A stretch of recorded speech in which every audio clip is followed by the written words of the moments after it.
Well, hello again. Welcome to Horror in Detail.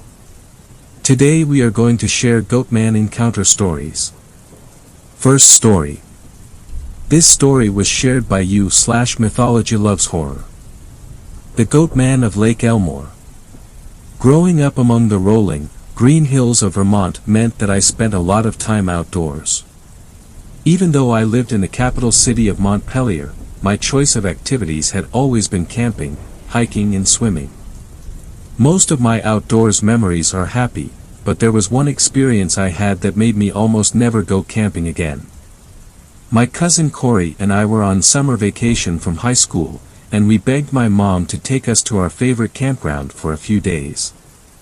The next afternoon we arrived at Lake Elmore State Park, where a ranger gave us a map with available sites circled on it, and we quickly picked on and settled in.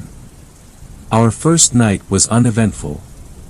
Since it was the middle of the week, the park was almost deserted, which meant that Corey and I never had to wait for paddle boats to become available, and we got prime lake beach spots without having to get there early in the morning. The trip was perfect, until the second night. My mom wanted to go home on the second day to check on my brother Nate, who hadn't wanted to come with us, so after dinner she left. We knew she wouldn't be back until around midnight, so we entertained ourselves by making s'mores and playing card games. After a while we got restless, and decided to walk down to the lake. From the bulk of the sites, the lake is about a 10-minute walk, and Mount Elmore, which rises above the lake, is always beautiful at sunset. We made it down to the lake shore just fine, and we enjoyed the cool sensation of wet sand squishing between our toes as we built a sand castle. The sun was beginning to set in earnest, and we hadn't brought a lantern down with us, so we headed back to the site to grab one. I was eager to head back to the lake, but Corey suggested that we walk the trail that goes to the old fire tower at the top of Mount Elmore instead. I agreed, and we made our way to the outskirts of the campground where the trail started. An hour or so went by as we walked and talked, just enjoying the refreshing night air. The lantern gave us enough light that we didn't feel nervous, and we made sure not to go off the trail. There was only one path for most of the trek, so it was easy to follow. At one point a herd of deer came bounding out of the woods near us, their appearance so sudden that I nearly dropped the lantern. Corey, now a bit spooked, asked if we could head back to camp. I wasn't really ready to, but I wanted him to be comfortable, so I agreed. We had been walking back towards the trailhead for about 5 minutes when we heard someone in the woods off to our right. It was clearly a person, since their rhythmic footsteps had a 1-2 pattern.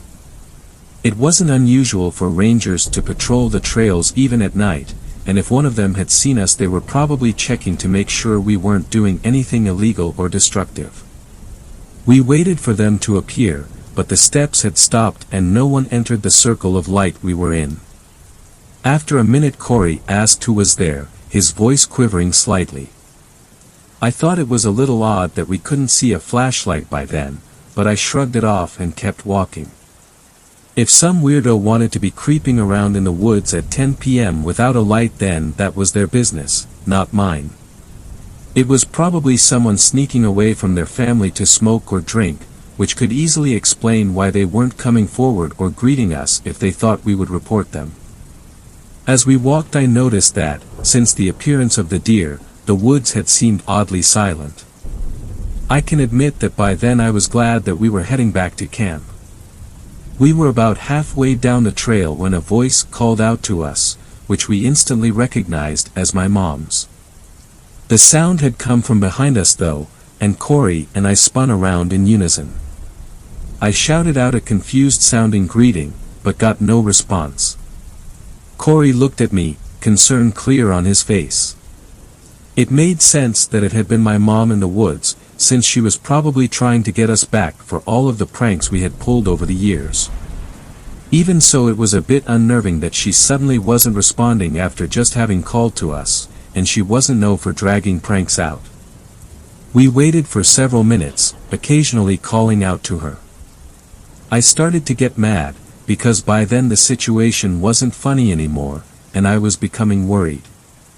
A few more minutes went by, and I was finally fed up. I grabbed Corey by the elbow and began to march back to camp, grumbling about annoying mothers and stupid pranks. Corey hadn't said a word, but I noticed him watching the woods around us carefully. As we reached the last 10-minute stretch of the trail, my mother's voice once again rang out behind us. It sounded wrong this time, and I immediately thought she might be hurt. I spun around, the swinging lantern casting distorted shadows. I couldn't see anything but trees, and I didn't hear anyone moving around. I was slowly becoming scared, and I just wanted to get back to the safety of the campfire. My attention was drawn to the lantern light reflecting off of something in a bush nearby. It was a pair of eyes, but to my confusion they were about 7 feet off the ground. No animal around here could be standing that tall, even on back legs. What the hell? Corey echoed my confusion. We were both staring at this towering shadow, neither of us daring to move. After a moment it stepped towards us, and our feeble hope that it was just a deer on its back legs was smashed. To this day we still don't know exactly what we saw, but the word Goatman is the best way I have of describing it. A pair of woolly legs and a fuzzy abdomen gave way to smooth, humanoid chest and arms. The face was horrifying, a mix of goat and man that still haunts me. I watched as it opened its mouth, my mother's voice coming cheerily from it, but the sound was warped and too deep. "Hi baby girl. Good morning Lonnie."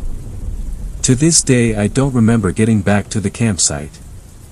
I remember screaming, and running as fast as I could away from the creature, but that's it. I don't know if it followed us, or tried to communicate further, and I'm not sure that I want to know.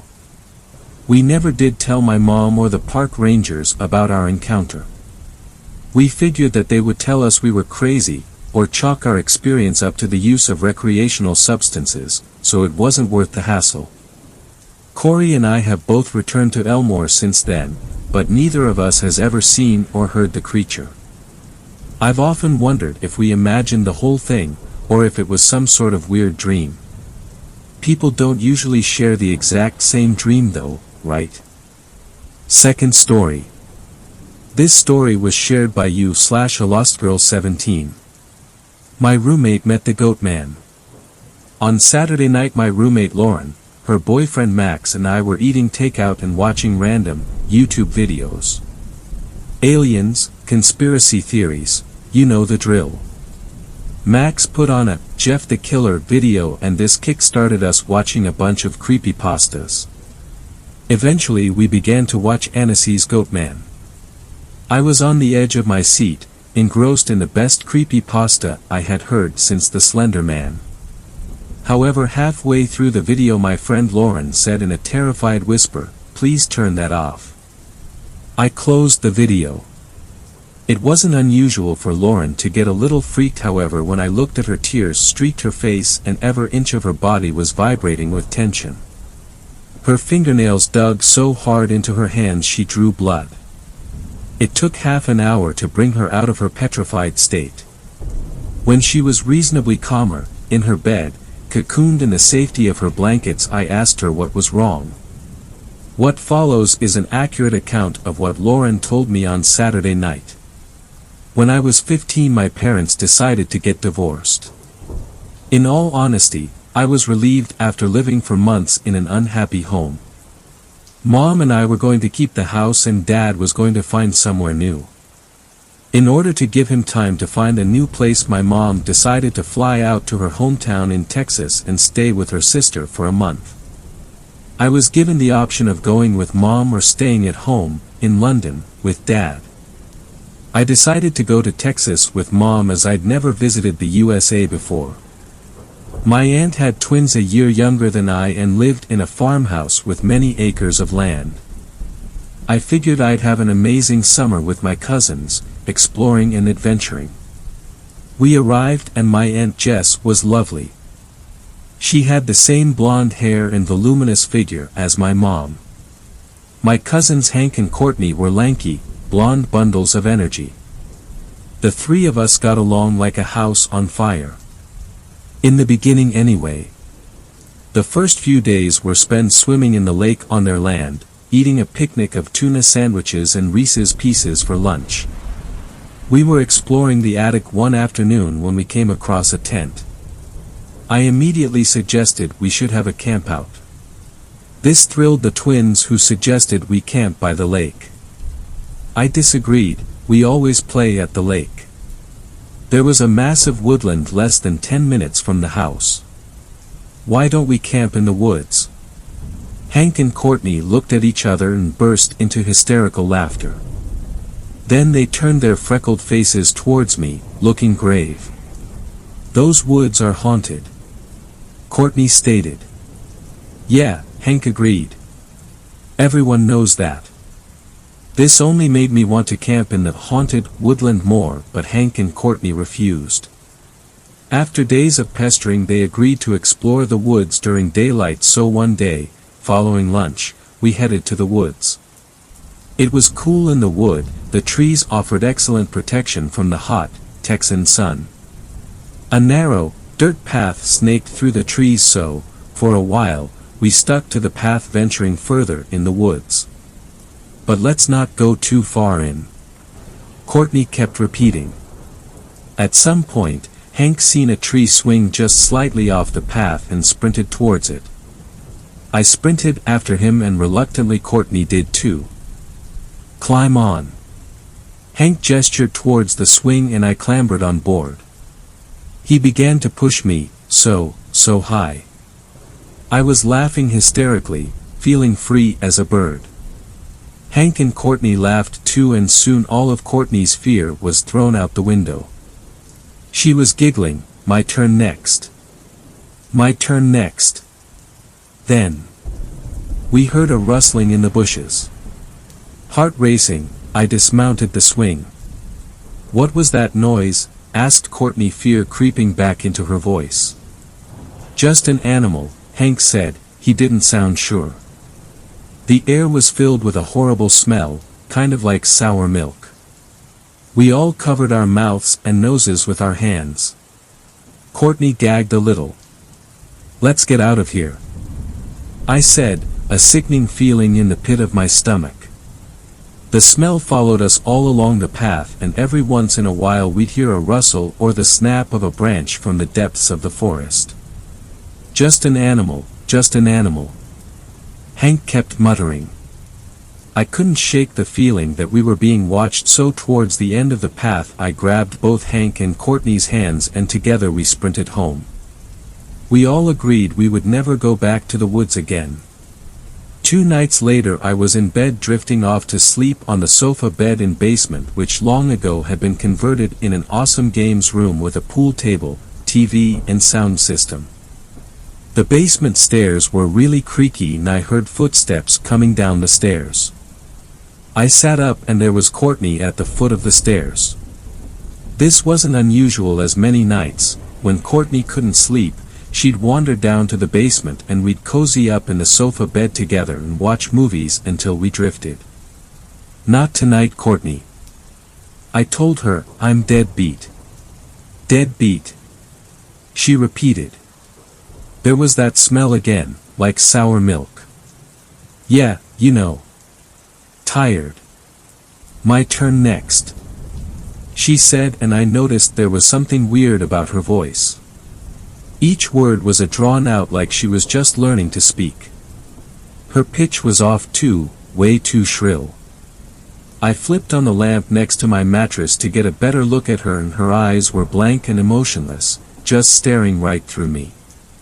A chill crept over me as she staggered, like a baby learning to walk, over to the sofa and sat herself down on it. "Are you okay?" I asked her. "OHKY," she repeated in that same, off-canter voice. Then her whole body started to shake and convulse. I sprinted out of the basement, to my aunt's room, and started to batter on her bedroom door. She appeared moments later, eyes full of sleep, dressed in a pink robe. "Lauren."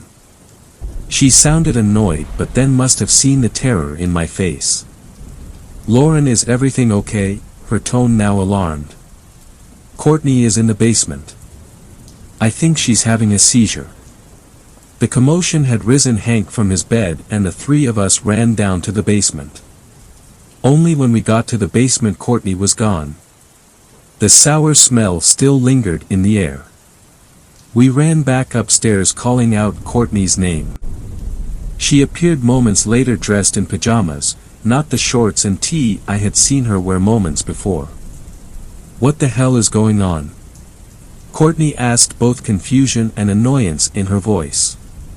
My aunt explained to her what I had told her. If this is a joke, Lauren, it's not funny. Courtney turned on me. Waking me from bed at 2 a.m. is one thing, how dare you wake my mom? But. My aunt interjected, Courtney, your cousin is going through a difficult period right now. Divorce isn't easy. Go easy on her. I tried to defend what I saw, but it was no use. They all looked at me like I was a raving lunatic. I returned to the basement and sat awake all night with the light on. The next day my cousins were super frosty with me and my mom gave me a lecture about playing pranks on the family. I was so confused. Were the twins pranking me? If so, it was a super cruel joke. It didn't seem like their style. Maybe I had dreamed the whole incident. A few nights later I was in bed asleep when I was awakened by a piercing scream, Courtney's scream. I sprinted from the basement to where my mom, aunt, Hank and Courtney were all gathered on the upstairs landing. You! Courtney thrust her finger at me, shaking like a leaf. Me? I said dumbly. I woke up and she was standing over my bed staring at me. It was really creepy. She just kept repeating, Courtney, Courtney, Courtney, in a scary voice. When I screamed she ran away. Now I was sure Courtney was the one playing pranks and I wasn't gonna let her get me in any more trouble. Bullshit. It slipped out and my mom gave me a sharp slap from my tongue. My Aunt Jess rounded on me. Bullshit, huh? I seen you sprinting down the stairs wearing the very same night shirt you are wearing now. That's impossible. Are you calling your aunt a liar? My mom demanded. No, but. I trailed off while my family all glared at me. I'm so sorry, Jessica. Mom apologized on my behalf. I won't have your daughter terrorize my kids. Aunt Jess replied, hands on hips. We left Texas and flew back to England the following day, 2 weeks early. My mom keeps in touch with Jess. I've tried emailing Hank and Courtney but they never respond. That bridge is forever burned. Since then I had convinced myself the whole situation was a weird prank Courtney played on me that got out of hand. That was until I heard the story of the Goatman. Now I think the whole situation was something much more sinister. Max and I are completely sure Lauren is being truthful. She is not the type to make up ghost stories, and if you guys had seen the fear in her eyes you would all be convinced too. Max and I have convinced her to reach out to Hank and Courtney. If the Goatman still haunts the woods by their house he could easily strike again. Lauren has asked them if the three of us can fly out to Texas and investigate. We are awaiting a response. I'll keep you all updated. Third story. This story was shared by you/Lavender Gomes. I believe in Goatman. Goatman lives. I know it. I remember, the first time I heard a story about him, I didn't believe it. Ghosts, I believed in. Spirits, sure. But a half-man, half-goat creature that wandered the woods and terrorized people. This was too much, even for my fertile imagination. My grandfather grew up in northern Ontario, where his family worked in the mining industry. He was the first one who ever told me about Goatman. One bitterly cold winter, when he was just a boy, a huge snowstorm blew through the area.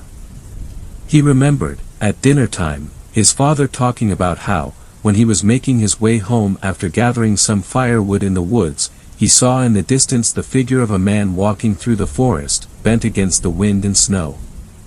He had called to him, but received no answer. Everyone thought it was a wandering vagrant, or someone who had gotten lost as the storm blew up, and was searching for shelter. That night, though, Grandpa said that his family had woken up and seen what looked like a man walking around the house, looking in the windows.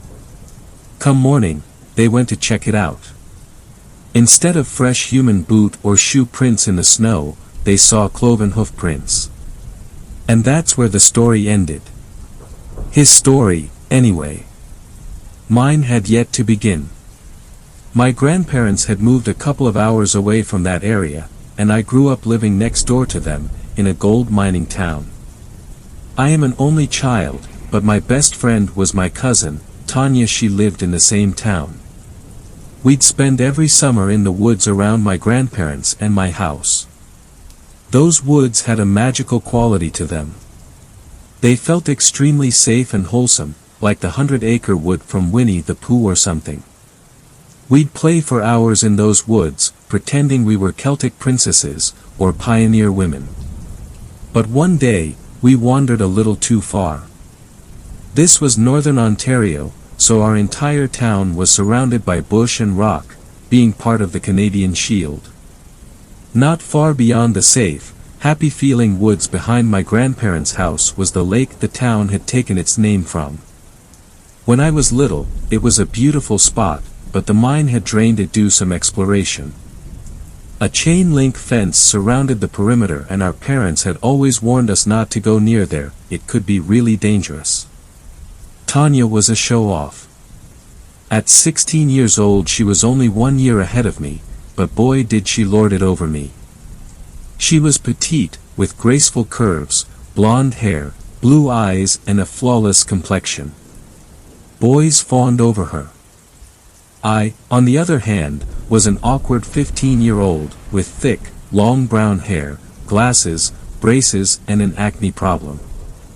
She was sweet, and always told me I was pretty and helped me to feel better about myself, but she made no secret that she thought she was drop-dead gorgeous. And she was right. Tanya was also a lot more worldly than me. I was bookish, naive, and didn't have experience with boys. She'd already had several boyfriends and had tried smoking and drinking, 2 things I refused to do. So, it didn't surprise me when she said we should travel down to the fence that bordered the drained-out lake and flash the few guys who would be sitting in their diggers, sorry, I don't know the right word for the equipment they used, that were working there. Tan, no. I said. They're like 40 years old probably. So what? I like older men, she said, and started off through the dense forest towards the lake. Yeah, I'm sure you do, I said, rolling my eyes. I sure as hell wasn't going to be flashing my barely developed breasts at some random older guys, but I wasn't going to let Tanya claim to be the daring and brave one and go on her own either. I've always been sensitive. But I was shocked that Tanya couldn't feel the palpable change in atmosphere when we left the higher ground of the woods that were closer to my grandparents' house to scramble down some of the rocky forest that ran down closer to the lake. I thought maybe it was a change in altitude at the time, but the woods suddenly seemed quieter, stuffier, and danker. Tanya was rambling on about her latest conquest, Jordan, a boy from grade 12, when we finally came into view of the lake behind the fence. She stopped in her tracks, and looked back at me with a disgusted look on her face. What the hell is that smell? She asked me, her pert nose wrinkling. It smells like ass. Ugh, I don't know, I replied. My nostrils were being assaulted by a smell I had never experienced before, something pungent and animalistic and wrong. Maybe there's some kind of bear cave or wolf den nearby, I added. Maybe it's coming off of the lake, she said, and we moved closer to the fence to look through. My grandparents had this large, two-story brick house right at the edge of town. The house was on a hill, so that walking in the front door, the main floor was flush with the ground, but when you walked out French doors that led off of the breakfast room onto the deck outside, you were a good story up off the ground. And from that vantage point, you could see the drained-out lake, surrounded by forest. Usually, there were 1 or 2 bulldozers working there at any given time of the day. But today, there was nothing. No bulldozers, no workers. That's odd, I said. Where are the workers? Even the bulldozers are gone. What day is it? I asked Tanya, thinking maybe it was a holiday or something and the guys didn't have to work. It's Monday, she said, raising her eyebrows. Who knows, though? Maybe the bulldozers had to be serviced. Let's walk around some more, now that we're here.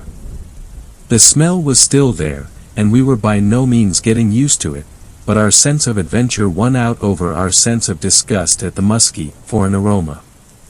We walked in silence around the fence line, and every twig that snapped underneath our feet sounded super loud, echoing out across the empty expanse of what used to be a crystal-clear lake. We couldn't hear any birds or other animals scurrying around in the forest, but neither of us said anything, because before we had a chance to, we were confronted by something deeply unsettling. What the hell is that? I asked, as we turned a bend. It looked like a huge, wrenching hole had been torn into the fence, which was splayed open. Why is there a hole in the fence? Probably teenagers coming to part here, Tanya mumbled, but I could tell she felt scared. We walked to the hole in the fence, and were hit with the same scent that had been lingering around us like a ton of bricks. Tanya gagged, and hunched over, trying not to vomit. I must have had a stronger stomach. I pulled my shirt up over my nose and went to look more closely at the fence. We've got to get out of here, I said, seeing dark, wiry fur stuck in some of the broken fence. I think a bear, or something, has been here. I didn't hear anything from Tanya, but I was too busy looking at the fence. My heart dropped as I saw a streak of blood in the mud just inside the empty lake. No, not a streak, a trail of blood. I don't know what came over me, but I knew I had to follow that trail. I looked back, and Tanya was sitting, pale-faced with her arms wrapped around her, on a fallen log by the fence. There's blood on the ground, I said, my voice echoing nervously on the lake. Blood on the ground, she mumbled in a strange, monotone voice. What the hell? Yes, genius, and I'm going to figure out where it came from, see if anyone is hurt, I snapped back. Tanya was a notorious girly girl, and I figured she was in shock from seeing it, too. Stay there, and if I'm not back in a few minutes, go for help.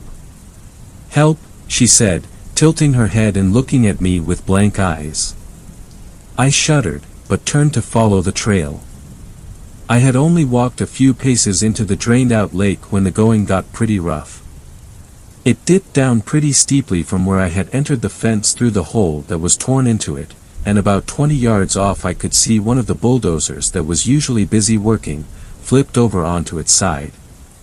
The trail of blood I was following got more saturated. Instead of streaks here and there were puddles. My stomach was churning.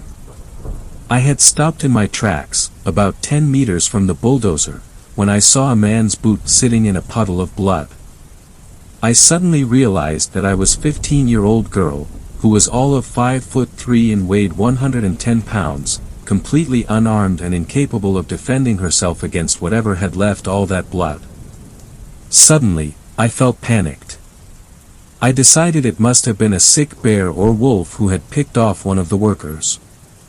I remember my parents telling me that wolves and bears will usually leave you alone, and that only the sick ones ever go after humans.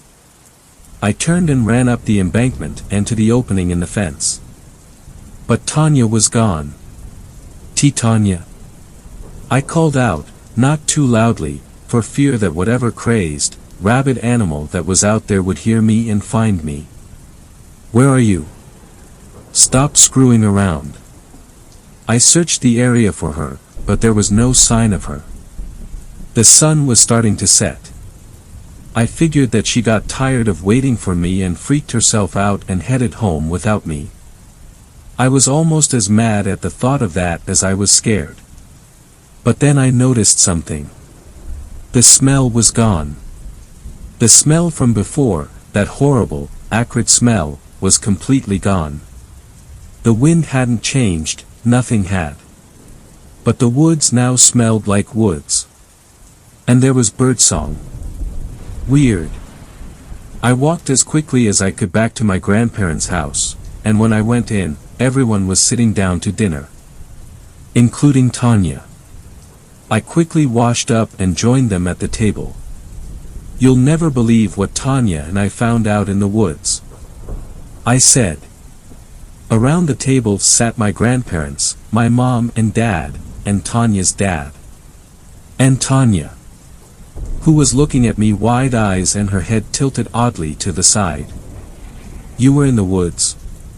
Grandma said, as she spooned some boiled potatoes onto my plate. I hope you didn't go too far. That's the thing, I said, looking at my parents and then hastily away. We went to look through the fence at the lake. What? My father demanded, his face like thunder. That's so dangerous. There are sinkholes all over that place. I know, I'm sorry, but you need to listen. I replied. No need to listen, Tanya mumbled. What? I said, turning to look at her. She smiled wanly at me, got up from the table and left the room. Just what is going on? Tanya's dad demanded, glaring at me. The adults seated around the table were all looking at me with a mixture of irritation and curiosity. I burst into tears. Something terrible happened down there, I said, and my mother came to put her arms around me. Hysterically, I told them about how we found a hole in the fence, and how I had seen blood in the mud, and a man's boot, and a tipped-over bulldozer. And then, my mother ushered me from the room as my grandfather picked up the phone to call the police. We didn't finish having dinner there. My parents and I drove home, and I went to bed early. I was shaken from the day, and entirely exhausted. They told me the police may want to talk to me in the morning, but not to worry about it. I knew they were too scared about what had happened to lecture me. The next day, my grandparents came over and told me that the police had searched the grounds and had found the hole in the fence, but nothing else. There was no blood to be found, no boot, no bulldozer.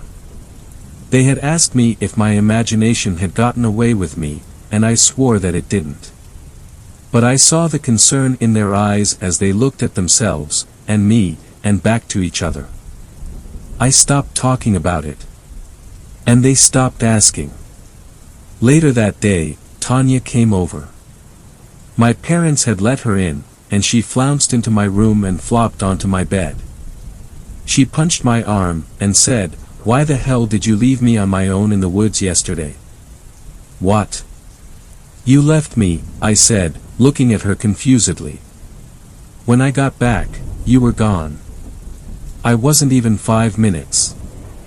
"No, I sat there waiting for you," she said, her eyebrows raised. "I waited until after dark, and you didn't come out.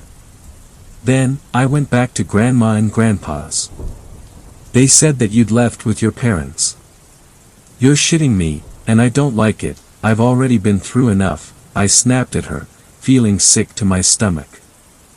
"I'm not shitting you, I swear," she said, sounding scared. "Something weird is going on. Last night, when I got back, Grandma and Grandpa, and Dad, seemed upset. I figured they were mad at me for being gone so long, so I apologized. Dad said to relax, and that I'd only been away from the table for 10 minutes. Then he told me about how they'd called the police and how your parents had taken you home. What the fuck is going on? I felt like someone had thrown ice water over me. Tanya. You had dinner with us last night. You were at the house when I got back, and it wasn't dark yet. We sat there, in silence. We couldn't figure it out. Tanya asked if she could sleep over, and our parents agreed. We watched Friends reruns on my TV until we fell asleep in my double bed. It was the smell that woke me up. That same horrible, metallic, musky smell, like sweat and wet dog and blood and smoke all in one. And then I heard it. A tap, tap, tap on my window. I sat slowly up in bed, reached for my glasses on the bedside table and put them on. Outside my house, looking in my window, was Tanya. She had a wide smile on her face, her head was tilted to the side, and every couple of seconds, she was vibrating. I looked down beside me in the bed. And there was Tanya, fast asleep. By the time I had shaken her awake, it was gone. We turned the TV back on and watched game shows until the morning light streamed through my window. I went to look outside my bedroom, which was at the front of the house, above my mother's rose garden. There, in the damp soil, I saw hoof prints. Fourth story. This story was shared by you/_coyotes_. Goatman while camping. What was this? Hey, I'm not really new, I've used Reddit before, but I wanted to make this profile to tell everyone some pretty terrifying stuff that has happened to me in the past. Of all the creepiest, this story takes the cake.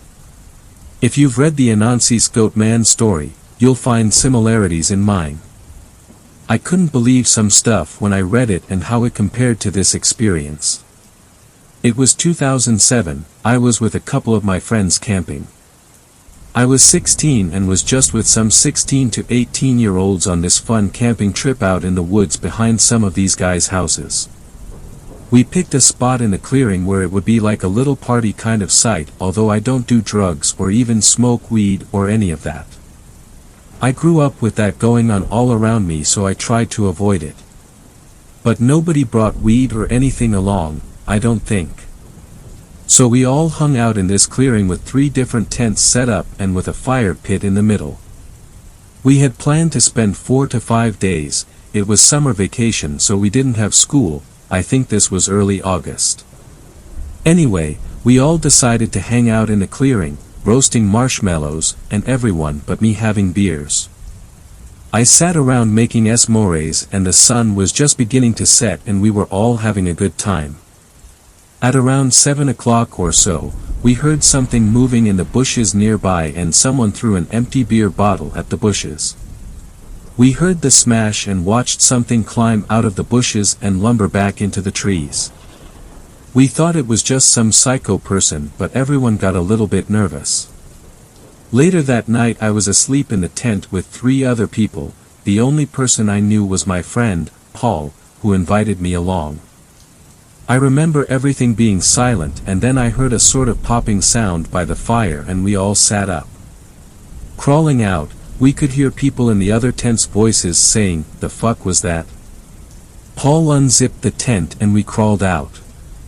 The fire which we had put out about an hour or 2 ago was now roaring with flames. We put it out and thought maybe someone poured gasoline all over the fire and lit a match or lighter and lit the fire. But we never heard the gas pouring or a match being struck/lighter being flicked. We also didn't hear anybody running away because we would have heard them. It was at this point, there was an awful smell but had a stuffy nose and couldn't make it out really. It may have been a skunk, but Paul said one of the other guys said, it was like rotten meat, but we had not smelled it earlier or since. Some other people began holding their shirts up to their noses as if a pungent smell had just appeared. We were all a little on edge, but I guess some people agreed, fuck it, let's just stay here. Nobody brought any guns to fend ourselves off, but one guy, who was about 18, said he had a pocket knife. Our second day here, nothing happened until it became night again. At around 4 a.m., we were all fast asleep and awoken by noises behind our tent. We started to get out when Paul said, "Shut the fuck up for a minute." We sat in silence listening to the noises which sounded like voices I couldn't make out. The voices seemed to be coming closer to us and we quietly climbed out of the tent. The voices still approaching our camp, the two other guys in our tent crept to the other tents and woke the other people up telling them to get out here at once. All 13 of us stood quietly listening to the voices get closer and louder. At the point where they had gotten behind our tent, we heard the voices stop but an eerie humming noise was coming from the trees all around us. One of the guys, I think named Ben, who was 17 or 18 walked to about 10 feet from the tree line where the voices had been coming from. He said, "Oi. Who is there?" and we quietly waited for a response. We heard nothing except distant crickets. He walked back to us and right then we heard the voices moving away which to me sounded like what Ben had asked, "Oi. Who's there?" but it didn't sound like Ben moving away, almost like something was trying to mimic what he sounded like. I could hear the voice sort of crackly and jumpy repeating those words as it moved off into the distance. We all got back to our tents but didn't sleep. The next day, someone had left to their house to grab something. They came back a little later with a potato gun saying he'd shoot the fuck out of the thing bothering our campsite. Around 7 p.m., not really partying but just huddled around a fire, a girl, just one of two stands up, practically pissing herself and we find out what's wrong. Here's one of the similarities I found with the well-known Goatman story. She said that last night, when we were listening to the voices, there was another person with us. There was 13 of us now, but she insisted that there had been a 14th. Reading the Anansi Goatman story and connecting that experience later made my butt clench. We all started to get nervous again and Ben told us he was going to run back to his house. He and Potato Gun Guy were neighbors, and he said he was going to get his father to come out here with a gun and wait. Someone went with him and Paul and I were just talking to each other about how we could leave early if shit got too chaotic, which was starting to get to now. We were in the middle of talking about how we should pack up when we saw Ben standing in the woods. It was clearly him with his blue hoodie and jeans and he was looking straight at us from about 40 feet away, but we didn't know what the fuck he was doing. The person who went with him wasn't standing next to him, it was just him standing alone watching us. It was a 25-minute walk back to his house, but he couldn't have been back 5 minutes later. Everyone got really uncomfortable and people started yelling, "Hey Ben! What are you doing?" but he just kept watching us. We watched as he seemed to slink back into the trees. By now, people were scared out of their minds and I was too. Why was Ben being a prick and just staring at us and not doing anything? We decided to pile into one tent and wait. A short while later the other Ben turned up with his dad and the other person that went with him and his dad was holding a hunting rifle. Ben told him what happened with the voices and the father walked that way into the trees and took a look around. He said it felt like eyes were watching him from every direction. Paul then told Ben's dad that we just saw another Ben standing in the woods staring at us. Ben's dad walked over there and looked around too. He came back and said he could stay with us and the gun but said he would control it because if we got drunk and started shooting a gun around, we'd all kill ourselves. He slept in Ben's tent. It was our third night here and it was really fucking creepy. We quietly listened for it being anywhere nearby. Paul had a funny look in his eyes and started sweating. He later told me that while we were all sitting around, he saw a strange figure moving through the woods moving its arms around in a strange jumpy motion. Around 2 a.m., we were all going to get ready for bed and we heard it. It was saying something but in a highish voice. It sounded like it was saying, "Boy. Who's there?" completely mimicking what Ben had said the night before. Ben's dad tried to pinpoint where the voice was coming from and fired a shot into the trees. That gunshot was loud as fuck. Right after, we could hear a creepy chanting like male voice. I was scared, Paul was scared, everyone was. The chanting sounded like a deep voice chanting, so not multiple people. Underneath the chanting, we could hear something mumbling noises. Again another shot was fired, but I saw what Ben's dad was shooting at. It was a figure crouched low by some bushes. It looked like a direct hit, but the figure did not move. Instead it stood up, sort of hunched over, and moved back into the forest. We raced back into our tents, and I could hear crying and moaning coming from right behind our tent. All four of us in the tent were getting scared, and then I could kind of smell a strong vinegar smell that was very powerful. Then, I noticed what looked like fingertips moving along the tent wall and to the door, and moved down the zipper to grab the part you use to open. Paul dove over to the zipper and held it down as whoever or whatever tried to pull it open. Paul and one other guy in the tent started yelling, "Who's out there?"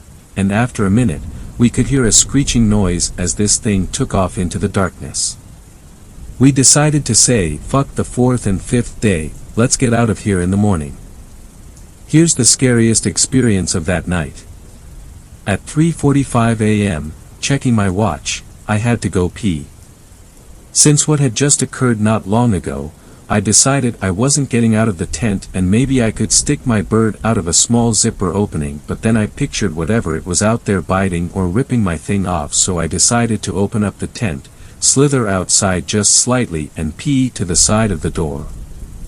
As soon as I was finished, I noticed someone by the furthest tent away. I grabbed my flashlight beside my pillow and turned it on and shined it towards the person.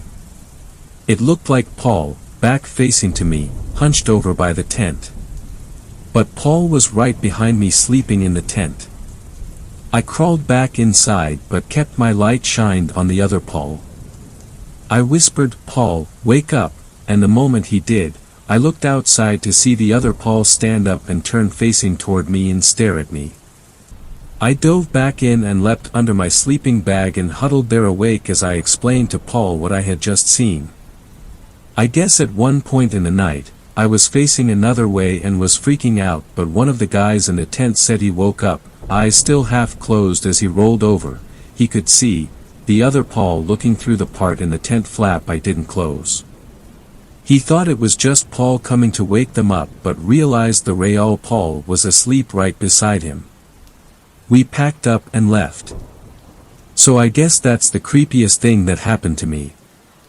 I don't exactly know where this forest was. It was on private property, I think, but goddamn was that fucking scary. I have a couple different stories I can share, but I don't think they were as scary as this. Fifth story. This story was shared by u/Sutkak. This happened 2 Fridays before NYE. I was at home with my friend, Samantha, a few hours after school ended, when my dad called me to let me know that he wasn't going to come home that night. There was going to be a really shitty storm, and said he'd rather stay at a friend's house with a few co-workers than drive 2 hours. My dad is a construction worker. He works at different locations for every new project. This one was far. My mom came home not too long after, drenched in rain. She talked to Sam for a bit before telling us she'd be upstairs taking a shower and filling out some paperwork from the office. Shit was thrown into the air at around 8 p.m., when Sam and I heard knocking on the door. It was already weird, because who the fuck is even out in this weather? It was pouring rain and the streets looked like an actual stream of piss. I went down to the door, dragging Sam with me, only to be greeted by nothing. We were looking out the door for a little under 5 seconds when we heard knocking again. Now, this is when the shit that was thrown into the air reached and hit the fan. Sam and I instantly pissed ourselves when we realized someone was knocking on my back door being the door leading to the backyard. We quietly went up the stairs to my mom's room, finding her asleep, not even changed out of her work clothes. I woke her up immediately and told her someone was in our backyard. This obviously caused alarm, and seeing her so freaked out freaked Sam and I out even more. This might not sound as scary to you, but being home without my dad in the house was scary enough on its own. Mom went down into the kitchen, with us trailing not even 2 feet behind her, and she pulled out her rolling pin. Before we could reach the door, the knocking stopped. Mom reached over and pulled the curtain back. All Sammy and Mom saw was pitch black, but I swear I saw someone standing a few feet away from the door. Maybe it was because I was the only one of us facing its direction, but it was tall as fuck. Like 7 feet and maybe over. That's all I could tell you because that's all I saw of it. It was probably just one of the tree branches. It's really windy out, too. Mom suggested. I could tell Sammy wasn't too sure, and I knew damn well it wasn't a tree branch, but why freak the rest of them out? I know now I should have told them so we could have left, but I kept quiet for their sake. About an hour after that, Mom decided to go to the department store down the street to pick up some dinner and left both of us at home. It was only 5 minutes later when we heard knocking again. I quickly felt uneasy. It could be your mom. I went down to the door and asked who it was. The following 5 seconds of silence were the longest 5 seconds of my life. It's me. It was Mom, but at the same time I felt like it wasn't. Looking back now, I realize her voice sounded like it was lacking all human characteristics. It wasn't playful, nor was it frustrated at how long we were keeping her in the rain. It sounded like she didn't even know what emotions were. I opened the door without unlocking the chain, and was greeted by my mom. Sam and I let her in, and she came without any bags. She sat down on the couch for a few minutes, looking around. She was so fucked up. She seemed glitchy, like her actions weren't flowing smoothly. Mom, are you okay? You don't seem right. Her eyes looked at me before the rest of her face turned. It was just a long walk. Cold, outside. Raining. She kept listing words and phrases that made little sense. I was getting more uneasy by the second, but I think Sam was just glad we weren't home alone anymore. The scariest thing that happened that night happened during one of Mom's rambling. Sammy had asked her what we were having for dinner, and she started listing more foods that we didn't even have. Halfway through her rant, I received a text. From Mom. Do you girls want lasagna? Ask Sammy what she wants. Take your time deciding, it's so warm in here. X. My heart instantly dropped. Mom was right in front of me, talking about fish fingers. Sam and, whatever was pretending to be, Mom directed their attention to me. I was panting and, according to Sam, all color had drained from my face. Who is it? Mom asked. Wrong number. I quickly flashed a smile. You look tired, Mom. Do you want to go to bed? Sam and I will make dinner. I think I just need a bath. We nodded and she stood up and made her way to the stairs. She was at the bottom of the stairs when I pulled out my phone to take a photo. I looked down at it for 1 second to cancel the 20% remaining notification, but when I looked back up, Mom was already at the top step. I can't stress this enough, the time in which I looked at my phone and looked back up was impossible for someone to walk 13 steps. I ran back to Sammy and waited until we both heard the water in the bathroom running. Sam, my mom texted me. What? When that thing was talking to us, my mom texted me. She started freaking out and thinking for reasons. Maybe she meant to send a text earlier, but it only delivered now. It seemed valid. Apple is always glitchy like that.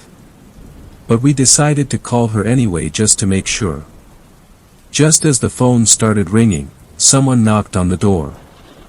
We went to see who it was. Sammy was about to open it, but I put my hand in front of her.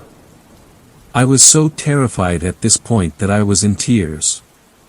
Sammy stared at me in confusion. "Hey Mom," I said into the phone. I was shaking, and as soon as Sammy heard me say that, she looked like she was about to throw up. "Open the door, it's freezing outside." I sighed in relief and threw door open. Mom was standing there with the phone pressed to her ear and her shopping bags around her feet. We quickly explained what was happening, and it took my mom 2 minutes of hearing the story for her to climb up the stairs and walk towards the bathroom. She literally kicked the door open and found the tub almost filled to the rim. The window was also open and the fly screen was torn. The rest of the night consisted of us trying to get over what happened. We ended up sleeping together in my mom's room, and my dad came home early next morning. I only started researching a few days ago, and I found out it was the Goatman. I also came across this story, which shares similar aspects. Please read the story I linked, because it's a lot more terrifying and has more encounters than I did. Thanks a lot for watching the video till the end. Subscribe to our channel Horror in Detail. Drop your opinions/suggestions in the comments section, and like the video as it helps with the YouTube algorithm.